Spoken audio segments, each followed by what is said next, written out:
A ideia hoje é refletir sobre o tema a reencarnação e a ressurreição. Boa noite a todos os presentes, boa noite a todos os ouvintes. E nós vamos explorar hoje o tema reencarnação e ressurreição.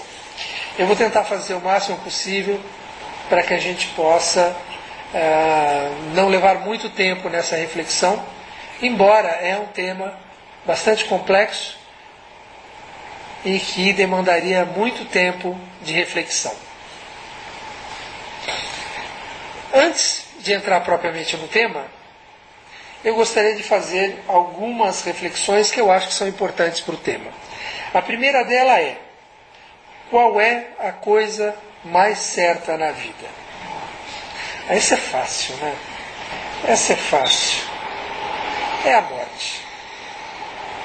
E o nosso tema tem tudo a ver com esse assunto. Porque tanto a reencarnação quanto a ressurreição está relacionada com a morte. Bom, mas se então o tema está relacionado com a morte, então seria bom a gente entender, em primeiro lugar, o que é a morte. Essa já ficou mais difícil. Só vou saber depois que eu morrer. Mas depois que eu morrer eu não vou poder contar. Ou vou poder contar. Quem sabe?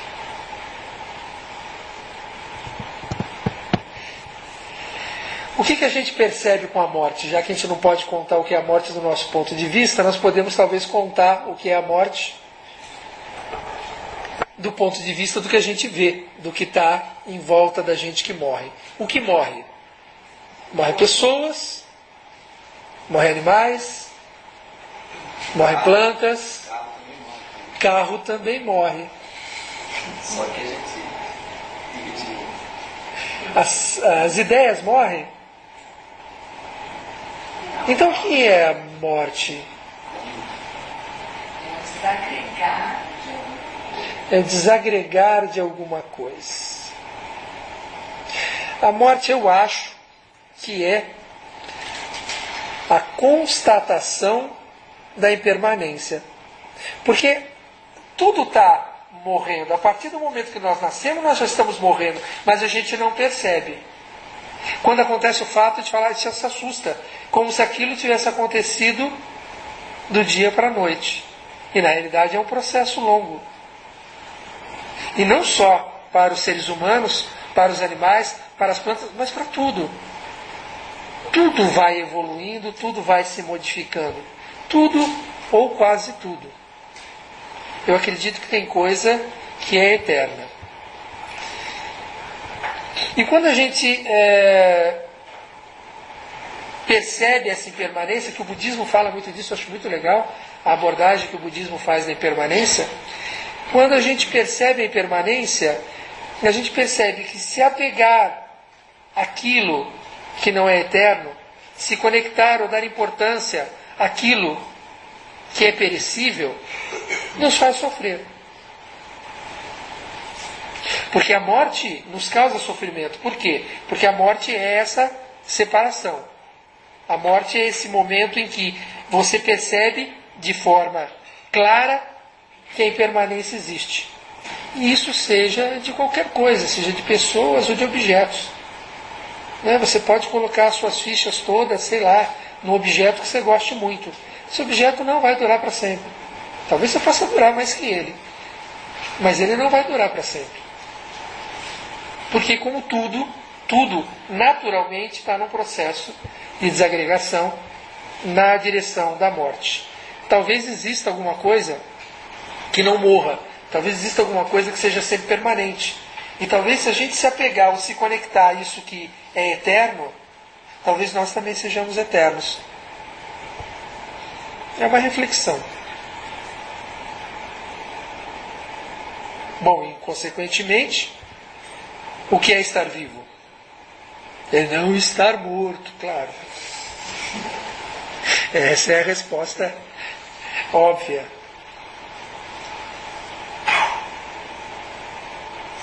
O que é estar vivo? Tem uma frase que eu acho que vale de reflexão, que é uma frase de Oscar Wilde, que diz: viver é a coisa mais rara do mundo. A maioria das pessoas apenas existe. O que é viver? Será que estar existindo é estar vivo? Estar simplesmente no mundo, isso significa estar vivo?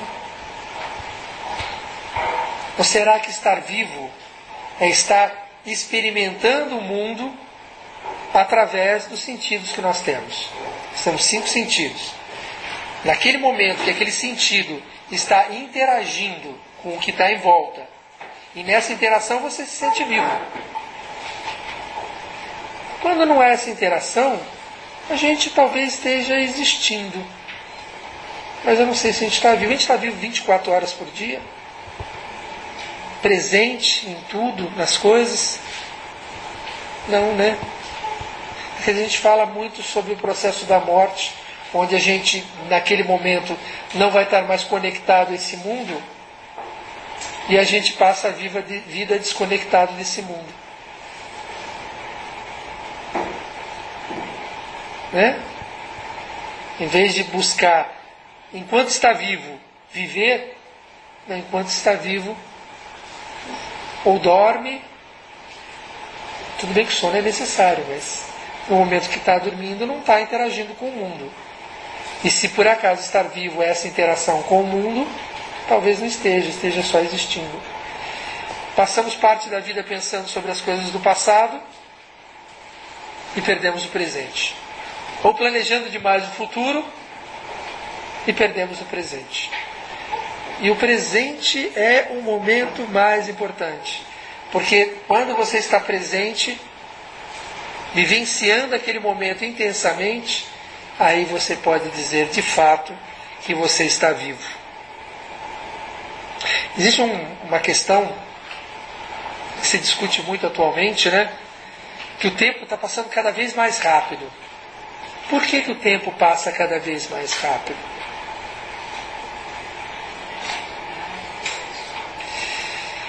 Quando a gente é mais novo, tudo é muito difícil. Quando a pessoa está aprendendo a dirigir, ou ela começou a dirigir, é complexo, porque tem que fazer um monte de coisa, né? Eu tenho que olhar no retrovisor, mas eu tenho que olhar para frente, eu tenho que pôr a marcha, mas eu tenho que pisar no pedal, mas eu tenho que tirar o pé do outro, tenho que pisar no acelerador. É tudo tão complexo que parece que aquilo não passa, né?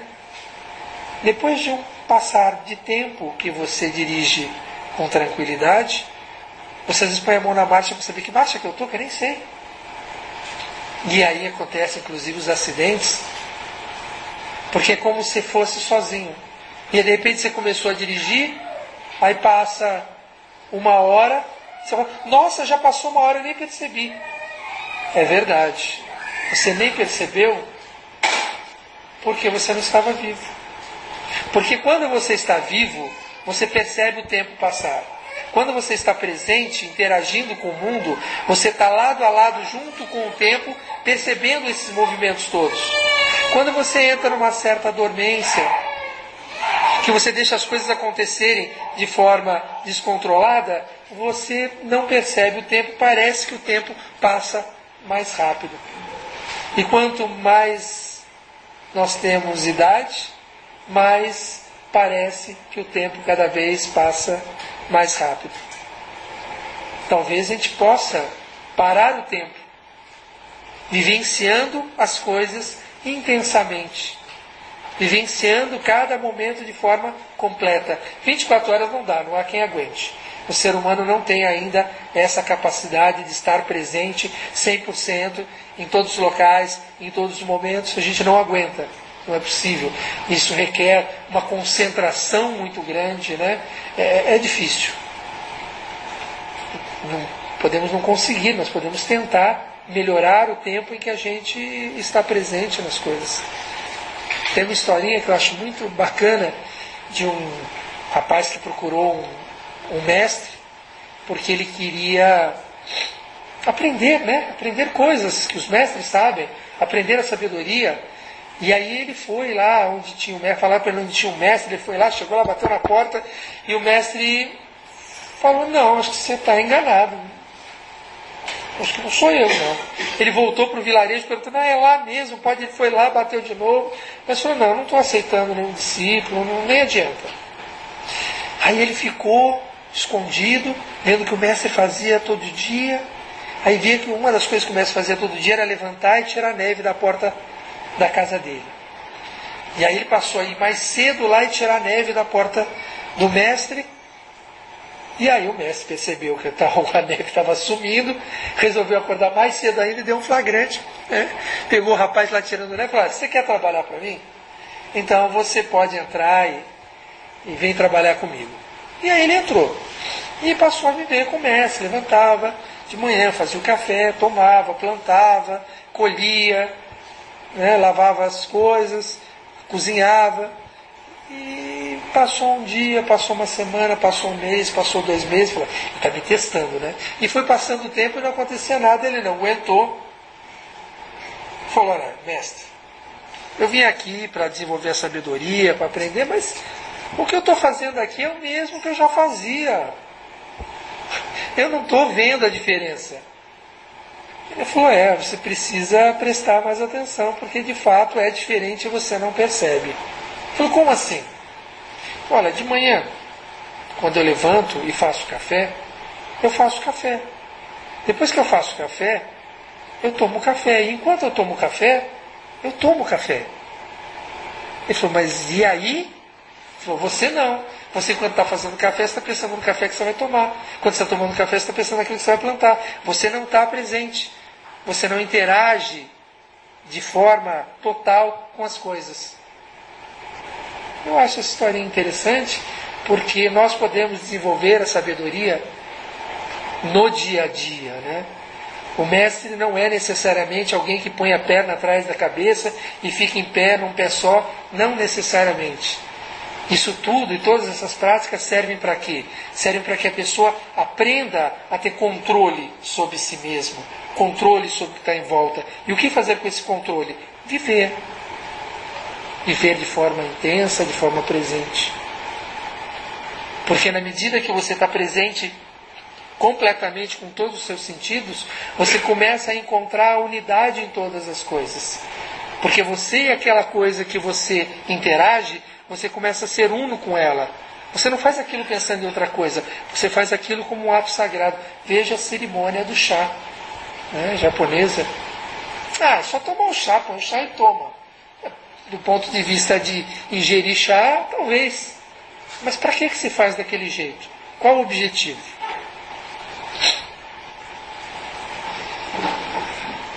E por que que eu estou falando disso tudo? É para a gente, em primeiro lugar, antes de questionar o fato de morrer e nascer, ou renascer para sempre, que a gente possa então refletir que mesmo no momento que nós estamos aqui, aparentemente vivos, preocupados com a morte, não necessariamente estamos vivos. E nem aproveitando o máximo que poderia da vida. Talvez seja uma proposta até melhor do que a gente continuar discutindo a reencarnação. Seria terminar a palestra aqui, eu acho que é suficiente. Mas como nós morremos de curiosidade e queremos saber um pouco mais, então vamos aos conceitos. Coloquei 3 conceitos aí, um de reencarnação, um de metempsicose e um de renascimento. Porque embora todos sejam parecidos, e de certa forma até sejam sinônimos, há algumas diferenças. Quando se fala de reencarnação, normalmente se está querendo dizer sobre alguém que morre e depois retorna, e retorna num processo evolutivo, num corpo parecido ou próximo àquele que ele tinha deixado na vida anterior. Então os homens morrem e renascem na outra vida como homens novamente. Não tem nenhuma conotação sexual, é ser humano, né? Metempsicose já é, embora seja praticamente a mesma coisa, do ponto de vista semântico, as pessoas que tratam de metempsicose normalmente estão falando sobre processos evolutivos ou involutivos, na possibilidade da pessoa, depois de morrer, poder voltar a um corpo que não seja humano, poder reencarnar Eu pensei numa barata, que coisa horrível. Poder reencarnar num outro animalzinho, num coelhinho, num golfinho, num cachorrinho. Pois é, essa é a ideia da metempsicose. É triste isso, mas foi o primeiro que veio, o que é o medo. E renascimento é o termo que os budistas gostam de usar, porque eles não concordam muito com a história de reencarnação. Então eles usam, de um modo geral, o nome de renascimento, que é uma forma de voltar à vida, que no fundo acaba sendo praticamente a mesma coisa que reencarnação. Os três são muito parecidos do ponto de vista superficial. Na medida que você aprofunda e procura saber, esse ser vivo ele é composto do quê? O que tem nele? O que morre? Como é o processo da morte? Quais são os processos pós-morte? E o que volta? Aí começa a diferenciar. Aí começa a diferenciar o conceito de reencarnação, renascimento e até metempsicose. Os três têm sentido, os três estão certos. Depende porque o processo é muito complexo e depois que morre se separa algumas partes. Não vai dar para a gente entrar em todas essas ideias, talvez eu coloque alguma coisa. Ainda em reencarnação, muita gente, em muito lugar, durante muito tempo, acreditou em reencarnação. Com um desses três nomes, ou reencarnação, ou metempsicose, ou renascimento, não importa. Esse processo de que a vida é eterna e que a pessoa, ela não, depois que ela morre, ela tem possibilidade de voltar. Não é a pessoa, mas tudo bem, fica valendo nesse momento. As religiões de mistérios, todas falaram disso, porque uma das grandes características da religião de mistério é tratar do assunto que são fundamentais para a vida. E um dos assuntos mais importantes que tem é a morte. E toda religião de mistério, em algum momento, em algum grau, vai tratar do conceito da morte. Pitágoras falava da metempsicose, Platão falava do retorno, Justino, mártir, Orígenes, não podia deixar de colocar Allan Kardec, não podia deixar de colocar a Helena Petrovna Blavatsky, que foi fundadora da Sociedade Teosófica, inúmeras outras pessoas, mas esses eu acho que são significativos, os antigos, e no mundo moderno, mais ou menos na mesma época, Allan Kardec e a Blavatsky, que tratam desse assunto, e quase todos os teosofistas depois vão discutir esse assunto. No Oriente, as religiões de mistério também. O hinduísmo, que é uma religião muito antiga, sempre acreditou na reencarnação. O budismo fala de renascimento. O jainismo, o taoísmo, o confucionismo. Está faltando aí, então, o judaísmo e o cristianismo. É claro que a gente vai caminhar na direção do cristianismo, porque é um país essencialmente cristão. E o cristianismo vem de uma tradição judaica. No judaísmo podemos encontrar no Velho Testamento algumas passagens que nos dão uma ideia sobre reencarnação. Em Gênesis 15, capítulo 15, versículo 15 e 16, diz: "E tu irás a teus pais em paz. Em boa velhice serás sepultado, e a quarta geração tornará para cá, porque a medida da injustiça dos amorreus não está ainda cheia." Quarta geração tornar para cá, claro, está falando de reencarnação. Ou não. Aí nós temos o seguinte problema: é uma interpretação. Os reencarnacionistas dizem que aí está falando claramente da reencarnação, e os não reencarnacionistas dizem que não, imagina, não está falando nada disso, o sentido é outro. Você tem um problema também de tradução, né?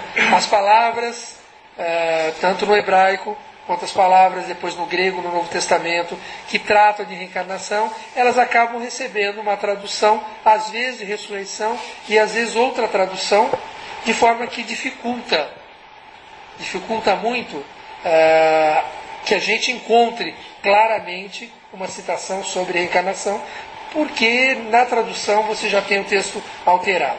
Agora, mesmo levando em consideração que a tradução seja essa, nos passa uma ideia, não não está escrito textualmente. No Êxodo 25, 6, versículos 5 e 6, fala também, né? Mas também ajo com benevolência ou misericórdia por milhares de infinitas gerações. E aí alguns tradutores acham que onde está gerações, a palavra mais correta traduzida do hebraico seria encarnação. E esse texto também daria a impressão que os judeus acreditam na reencarnação. Um texto complexo também é a Sabedoria de Salomão, que nas Bíblias não católicas, né, as protestantes, a Sabedoria de Salomão não faz parte, esse livro está fora, né, ele não faz parte do cânone, mas a Sabedoria de Salomão diz, no capítulo 8, versículo 19 e 20, fui um menino bem dotado e coube-me por sorte uma alma boa, ou melhor, como era bom, vinha um corpo sem mancha. Não tem nenhuma tradução especial, esse é o que está lá. Na tradução que é aceita por nós. Eu acho que isso, não sei se essa foi na Bíblia de Jerusalém, eu acho que foi. Em Malaquias, capítulo 4, versículo 5, que é o final do Velho Testamento, diz: eis que eu vos enviarei o profeta Elias, antes que venha o grande e terrível dia do Senhor. Ora, como é que ele vai enviar? Você pode dizer, bom, se ele vai enviar, é porque ele vai voltar, e se ele vai voltar, ele vai ter um corpo. Então, voltar, e pode ser que esteja dizendo encarnação, não tem outra forma. Não está textualmente, mas também parece que o judaísmo aceita a reencarnação. Se nós pegarmos o judaísmo mais antigo, o do tempo da época de Flávio Joséfo, um historiador, que era sacerdote, e diz que também vinha de família nobre, ele diz no seu livro A Guerra dos Judeus, toda alma, eles, os fariseus, afirmam, é imperecível, mas somente a alma dos bons passa a outro corpo. Isso Joséfo fala em relação aos judeus. Não é reencarnação também da forma que a gente pensa, mas fala sobre a impermanência, sobre alguns casos de almas que retornariam. Nas antiguidades judaicas, o Flávio Joséfo diz que eles, os fariseus, acreditam que as almas têm poder de sobreviver à morte e que existem recompensas e punições sobre a terra para aqueles que vivem na virtude ou no vício. Prisão eterna é a sorte das almas ruins, enquanto as almas boas recebem uma passagem fácil para uma nova vida. Também não está muito claro, né? Essa nova vida poderia não ser física.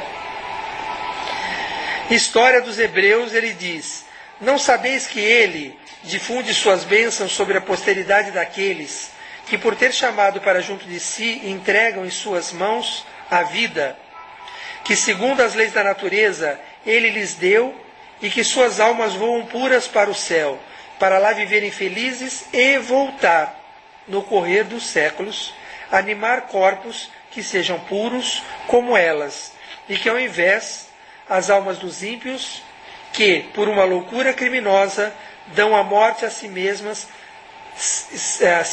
sendo precipitado nas trevas do inferno. Bom, em Flávio Joséfo, talvez um pouco melhor do que no Velho Testamento, ele deixa mais claro que os judeus daquela época acreditavam na reencarnação.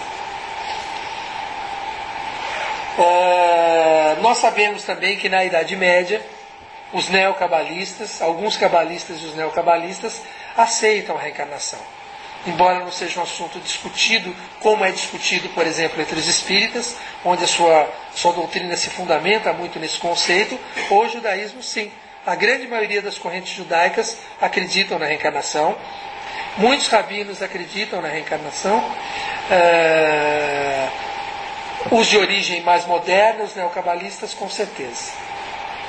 Então é um tema que não é muito discutido, mas há judeus sim que acreditam na reencarnação, há rabinos que acreditam na reencarnação. Já no cristianismo, então nós estamos indo para o Novo Testamento. No Novo Testamento,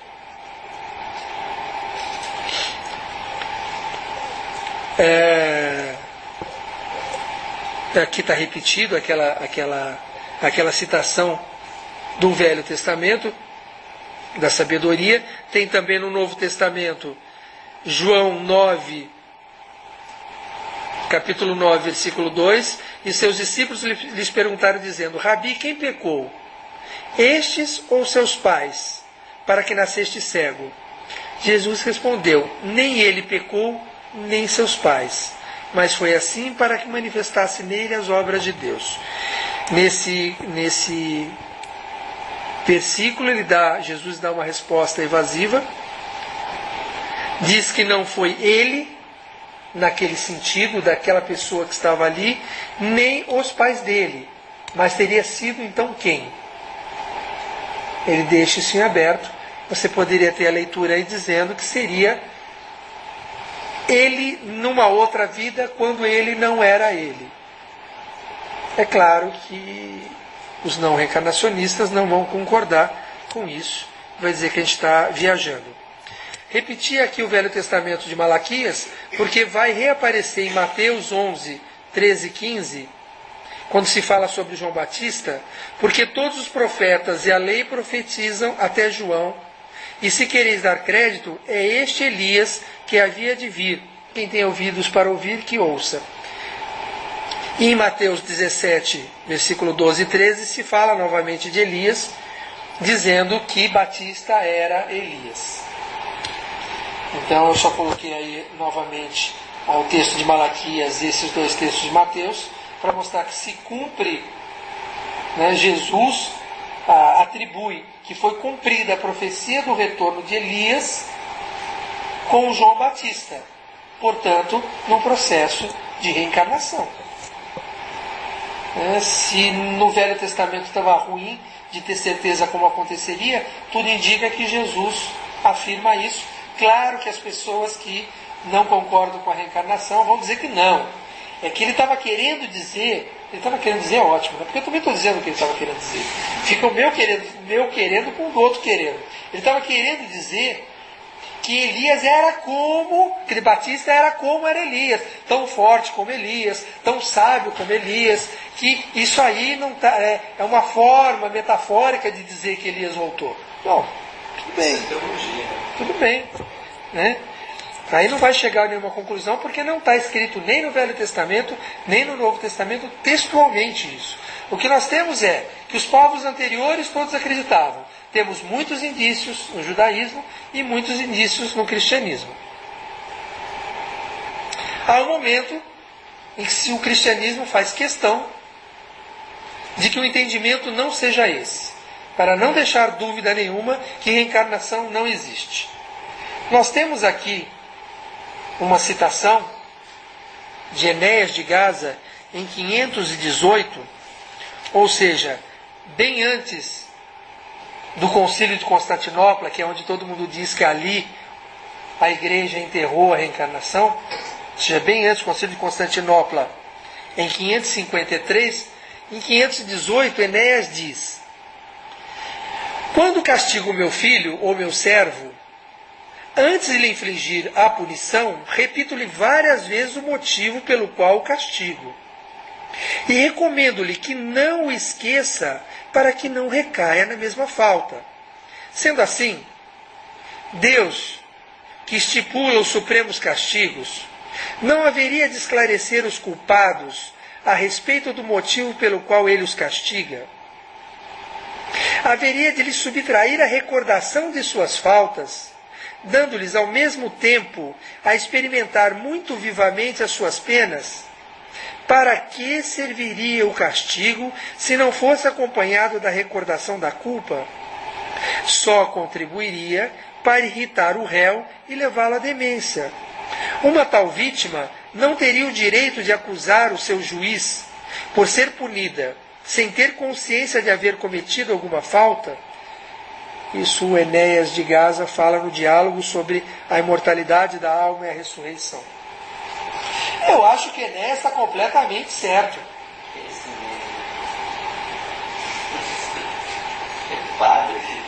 Ele fazia parte da igreja. ele está completamente certo. Por quê? Porque quem é que diz que a gente volta por castigo? Então agora a gente já começa a discutir alguns outros assuntos. Não é isso? Quando a gente fala então de reencarnação, se a pessoa volta, ela volta por quê? Ele diz que por castigo não faz sentido. É isso que ele diz.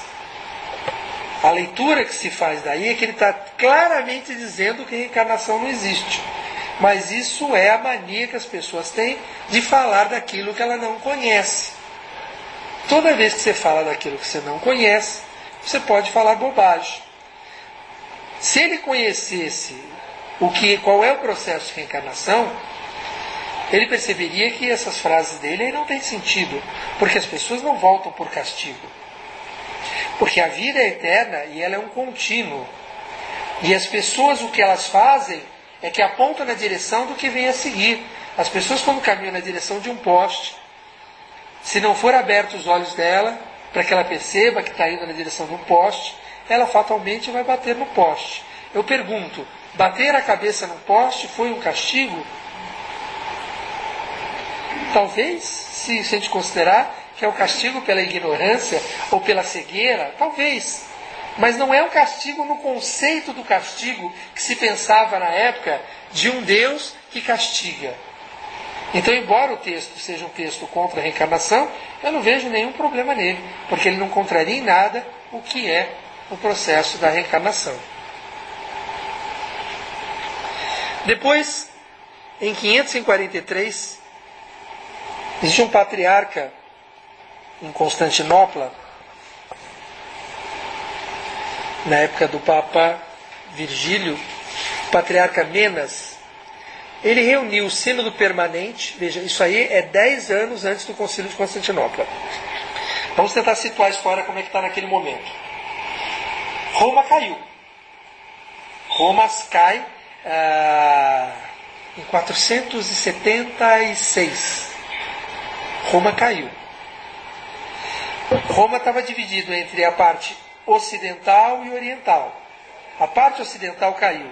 A parte oriental, cuja capital era Constantinopla, é o Império Bizantino. Então esse é o período histórico do Império Bizantino. E o patriarca lá em Constantinopla reúne aquele sínodo local a pedido do imperador Justiniano e redigiu e promulgou 15 anátemas contra Orígenes. Anátema significa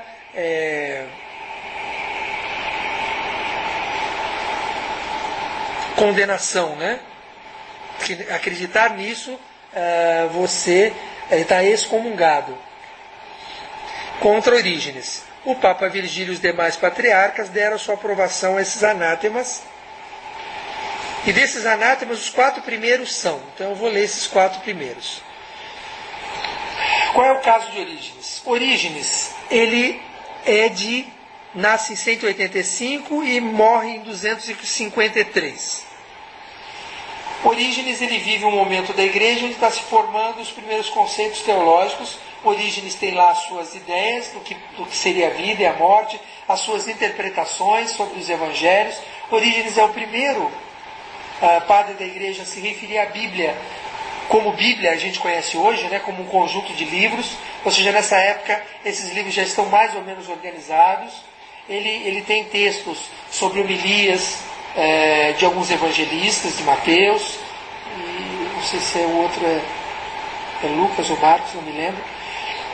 E Orígenes, então, nesses estudos e nessas interpretações e nesse entendimento, com uma forte influência do platonismo, Platão era reencarnacionista, ele acomoda as ideias da Bíblia com a filosofia que tinha na época. Era uma pessoa extremamente inteligente, um grande doutor, um grande padre da igreja, e define, de alguma forma, a sua crença na pré-existência da alma. Porque a reencarnação é só uma decorrência, né? Porque, não sei se vocês sabem que ortodoxamente, do ponto de vista católico, né, ortodoxo, o que se diz, não só da Igreja Ortodoxa, mas da Católica Romana, que o Espírito é gerado no momento da concepção. Ele não existe antes. É naquele momento da concepção é que há o Espírito, Deus coloca o Espírito.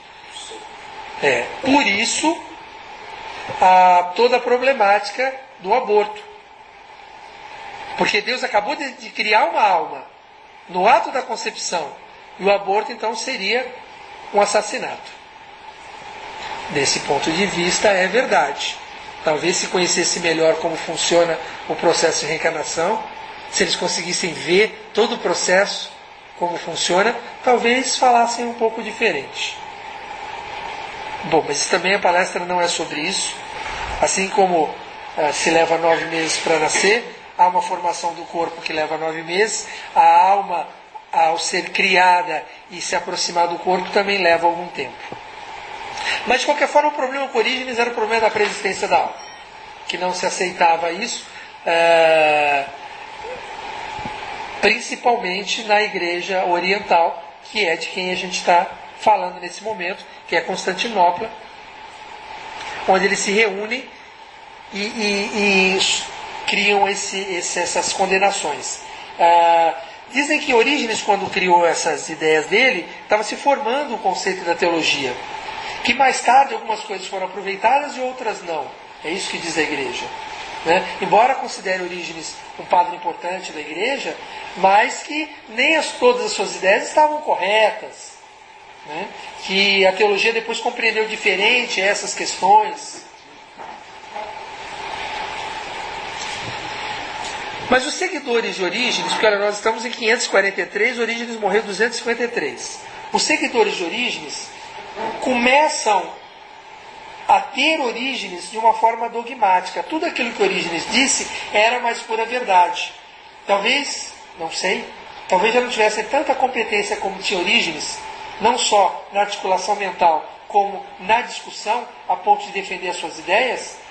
Orígenes virou um certo dogmatismo nesse momento, e o patriarca de Constantinopla e outros bispos já estavam ficando meio cheio com essas ideias de pré-existência da alma. Eles não estavam enxergando dessa forma. E aí, entre esses éditos, aí, os 4 primeiros são mais importantes. O primeiro diz: se alguém crer na fabulosa pré-existência das almas e na repudiável reabilitação das mesmas, que é geralmente associada àquela, seja anátema, seja condenado, excomungado.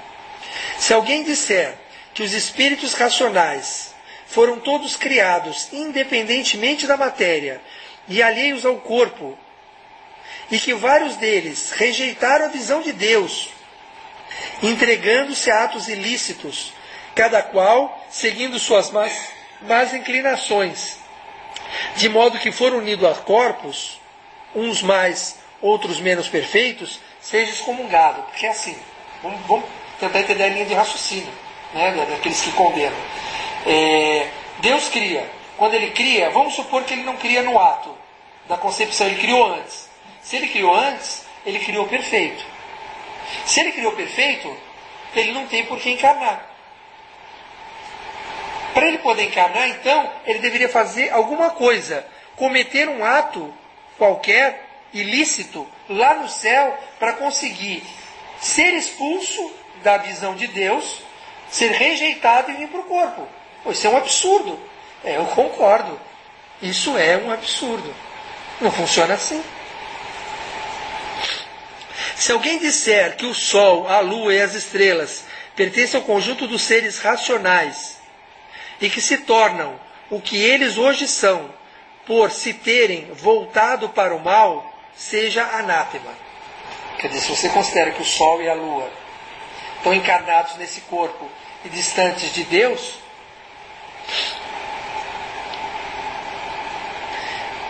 porque se voltaram para o mal, que seja condenado. Eu concordo, o texto é muito bom. Não tenho nada contra, sou capaz de, como bispo da igreja, assinar embaixo desse texto. Não tem nada errado.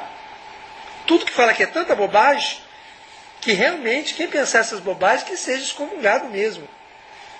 Se alguém disser que os seres racionais nos quais o amor de Deus se arrefeceu, se ocultaram dentro de corpos grosseiros, como são os nossos, e foram, em consequência, chamados homens, ao passo que aqueles que atingiram o último grau do mal tiveram como partilha corpos frios e tenebrosos, tornando-se o que chamamos de demônios e espíritos maus, que seja excomungado. Quer dizer, aqueles que foram tão maus para sair do céu, que nem homens conseguiram virar, viraram direto demônios. O texto é horrível. E aí, esse texto está muito relacionado com o entendimento que esses bispos tinham dos textos de Orígenes. E que muito provavelmente os seguidores de Orígenes não conseguiram ou esclarecer o texto, ou não deixaram eles esclarecer. Também é outra possibilidade, eu não sei. Mas, de qualquer forma, o patriarca de Constantinopla já estava cheio com esses seguidores de Orígenes e pediram, foram reclamar para o Justiniano, já vou contar daqui a pouco a história de Justiniano, foram reclamar para o Justiniano. Justiniano era um imperador que tinha mania de teólogo, né? Ele tinha mania de resolver os problemas da igreja, escrever o entendimento sobre as coisas da igreja.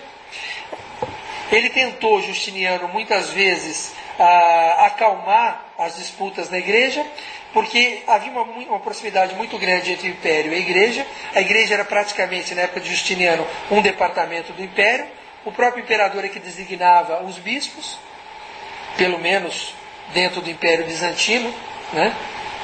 onde estava, não, Roma está fora. Mas já é outra história, porque os imperadores anteriores no Império Romano também fizeram isso. Mas não é o nosso foco. E ele achava que se houvesse confusões na igreja, isso afetaria o império. E ele acreditava num só Estado, num só imperador, com uma só igreja. Ele queria que todo mundo pensasse igual. Então todas as discussões de diferenças que tinha, ele tentava dar um jeito, né? Se os padres não conseguiam, tentava ele escrever alguma coisa no sentido de acomodar as ideias. Às vezes mandava matar, quando dava. Acomodar as ideias. De 543 para 553, 10 anos depois, quando tem o Concílio Ecumênico de Constantinopla, a única coisa que se tem é no Anátema 11, que se diz: se alguém não anatematiza, não condena a Árrio, Eunômio, Macedônio, Apolinar, Nestório, Eutiques e Orígenes, juntamente com seus ímpios escritos, e a todos os demais hereges condenados pela Santa Igreja Católica e Apostólica, e pelos 4 antecedentes santos concílios, e aos que pensaram ou pensam como os antecedentes hereges, e que permaneceram até o fim em sua impiedade, que seja condenado. Então, o que o Concílio de Constantinopla faz é condenar Orígenes. Ele condena também Eutiques. Eutiques é aquele cara que trouxe a ideia do que a igreja chama de monofisismo. Monofisismo é uma ideia no qual a mulher de Justiniano, a Teodora também vou falar dela. A Teodora, que foi uma imperadora muito importante, uma imperadora que muitas vezes fez Justiniano fazer coisas diferentes. Por exemplo, tem um caso importante na história que é o cerco de Nacas, que acontece no Coliseu, onde há uma revolta muito grande, Justiniano quer fugir, a Teodora fala: não, que fugir, vamos cercar e matar todo mundo. Aí mata não sei quantas mil pessoas. Ela muitas vezes interferiu, e ela tinha as ideias dela, às vezes batia com a de Justiniano, às vezes não. Ela trouxe muitas vantagens para as mulheres da época. Teodora, ela foi uma artista de circo, ela trabalhou no Coliseu, ela foi uma cortesã, é o nome mais chique para prostituta, Ela foi uma cortesã, a gente não sabe muito bem como Justiniano a conheceu. E a Teodora, veja, para as prostitutas da época era maravilhoso. Nós temos agora uma das nossas, que é a imperatriz. Mandou matar 500. Pegaram 500 prostitutas e mataram, assim, não tem mais isso, porque ela se envergonhava do fato. Diferente das outras prostitutas que diziam, pô, que legal nada. Matou 500. E a Teodora era adepta do monofisismo. O monofisismo, ele diz que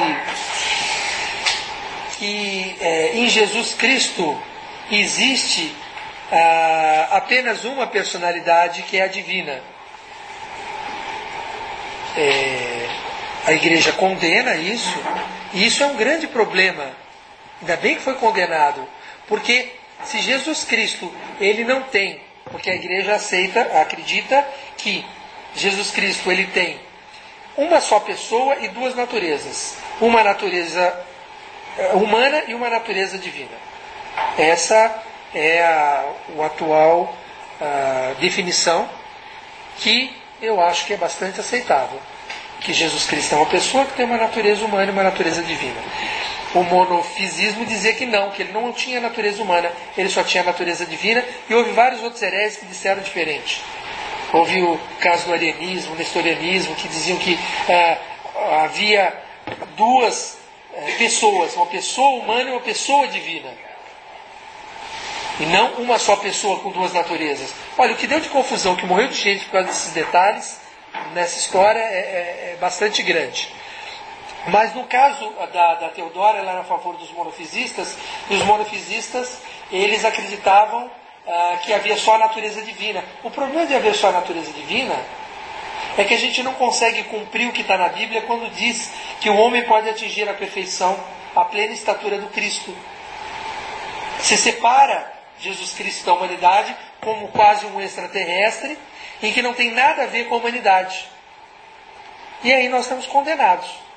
Jesus Cristo, ele na realidade, ele é o maior exemplo de que é possível, porque ele nasceu e ressuscitou. Ele, como pessoa, tinha sua natureza humana e sua natureza divina. A diferença colocada é que a sua natureza humana não havia pecado, mas ele tinha natureza humana. E os monofisistas não acreditavam nisso, e a Teodora era adepta disso. A Teodora também não concordava com os pensamentos, esse pensamento da pré-existência da alma, e muito menos qualquer coisa de reencarnação. Você já pensou se a reencarnação existe, ela tiver que voltar, ela que mandou matar 500 prostitutas? Você é louco. Você mata o cara que falou isso. Isso é bobagem que ele falou. Você é médica? Vai ser médica? Então, o que é condenado no Concílio de Constantinopla são as ideias de Orígenes. Em 1274, no segundo Concílio Ecumênico de Leão, se fala novamente, as almas são imediatamente recebidas no céu, o que está correto, se a gente puder entender o que é céu. Em 1439, o Concílio Ecumênico de Basileia, Ferrara e Florença, declara que as almas passam imediatamente para o inferno, a fim de aí receber punição. Também está correto, basta entender o que é inferno. O problema é quando você não entende, e aí você condena aquilo que você não entende. Aí depois aqueles que também não entendem, condenam aqueles que condenaram porque não entendi. Aí fica um negócio de louco, né? Que ninguém entende nada. Vamos fazer algumas reflexões sobre a reencarnação. Os espíritos do morto, ou dos não nascidos, têm existência efetiva? Eu acredito que não contrario nada do que foi dito, dizendo que a vida é eterna, que Deus criou a vida, e a vida se manifesta eternamente pelo universo. Nós somos manifestação dessa vida eterna, onde nós somos, enquanto filhos de Deus, eternos. E temos a mesma existência eterna antes e depois. O homem é feito à imagem e semelhança de Deus, do sopro e da terra. E como imagem e semelhança de Deus que é eterno, nós também somos. E essa parte em nós, que é a imagem e semelhança, é que existia antes e que existirá depois. Aí nós temos que fazer uma outra pausa. Peraí, o que você está querendo dizer? Eu não estou entendendo direito. Você, Marcelo, quando morrer você vai reencarnar? Não. Claro que não. Eu, Marcelo, quando morrer não volto mais. Ainda bem, né? Então esse cara 2 vezes não tem como. Tá? Uma vez chega. Mas existe algo dentro do Marcelo que ele infelizmente não conhece tão bem quanto gostaria. E este algo, que é a presença de Deus, que é a imagem e semelhança de Deus, esse sim vai voltar. E não é o Marcelo. Ele hoje anima a existência do Marcelo. Quando você tem corpo, alma e espírito, isso até o século XIV, a igreja dividiu o homem em corpo, alma e espírito. Depois ela deixa só corpo e espírito e mistura alma com espírito, porque como não entende mais o que é alma, não sabe a diferença entre alma e espírito, mistura tudo. E aí fica mais complicado ainda, né? Porque o espírito é aquela parte de Deus perfeita dentro de nós. A alma é aquilo que nos anima, que é invisível, e é aquilo que faz com que a gente sinta, pense, que não é a parte perfeita. E o corpo é a parte que nós vemos.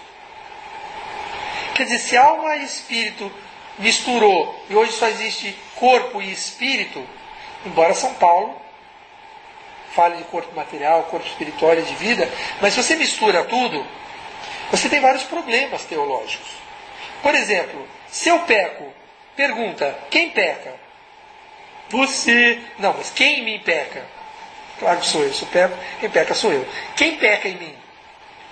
Se eu pegar pedaços e dividir, o meu corpo não peca. Porque o meu corpo não é capaz de pecar, porque ele é guiado pela alma. O corpo em si, ele não tem pecado. Quem peca é a alma, cujo reflexo dos pecados aparecem no corpo. Mas o corpo em si, o morto lá estendido, que é só o corpo, não peca, coitado, não tem nem como. Falar a verdade, todo morto vira santo, né? Ah, não tem mais pecado ali naquele corpo. E a resposta de Jesus, que nem outro, mas para que... Exatamente, para que cumpra. E o Espírito? O Espírito, que é a imagem e semelhança de Deus, que é o perfeito, não peca. Porque a imagem e semelhança de Deus não pode pecar. Quem peca é a alma. Ora, se não tem mais alma, acabou o pecado, liberou geral. Sim, o Espírito é perfeito, não peca, o corpo não peca, a alma não tem. É o mesmo problema do limbo, né? Coitada da igreja. Ela criou tanto dogma.